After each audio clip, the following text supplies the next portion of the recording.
தெலங்கானாவில் குடும்ப உறுப்பினர் கணக்கெடுப்பு பணியை ஒட்டி மாநிலம் முழுவதும் நாளை அரசு பேருந்து சேவை ரத்து செய்யப்பட உள்ளதாக டெக்கன் கிரானிக்கல் நாளேடு செய்தி வெளியிட்டுள்ளது. தெலங்கானா மாநிலத்தில் தீவிர குடும்ப உறுப்பினர்கள் கணக்கெடுப்பு நடத்தப்படும் என்றும் சொல்லப்பட்டுள்ளது. இந்த கணக்கெடுப்பின் போது பெயர் பதிவு செய்யும் மக்களுக்கு மட்டுமே அரசு மானியங்கள், ரேஷன் கார்டு, மருத்துவ காப்பீடு, ஓய்வூதியம், கட்டண சலுகைகள் உள்ளிட்டவைகள் வழங்கப்படும் எனவும் முதலமைச்சர் சந்திரசேகர ராவ் அறிவித்திருந்தார். அதன்படி கணக்கெடுப்பு பணியில் ஈடுபடும் ஊழியர்கள் பயணிக்க வகை செய்யும் நோக்கில் பயணிகளுக்கான அரசு பேருந்து சேவை நாளை மட்டும் ரத்து செய்யப்படும் என அறிவிக்கப்பட்டுள்ளதாகவும் அதில் கூறப்பட்டுள்ளது.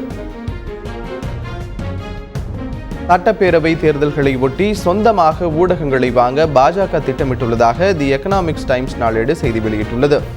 பீகார் உள்ளிட்ட சில மாநிலங்களில் சட்டப்பேரவை தேர்தல் நடைபெறவுள்ள நிலையில் அதற்கான பிரச்சாரங்களை மேற்கொள்ளும் வகையில் ஊடகங்களை சொந்தமாக வாங்க பாஜக திட்டமிட்டுள்ளதாகவும், அதே நேரத்தில் ஏற்கனவே உள்ள விளம்பர நிறுவனங்கள் மற்றும் ஊடகங்கள் மூலம் மேற்கொண்டு வந்த பணிகளை தொடரவும் அக்கட்சி முடிவு செய்துள்ளதாகவும் அதில் குறிப்பிடப்பட்டுள்ளது.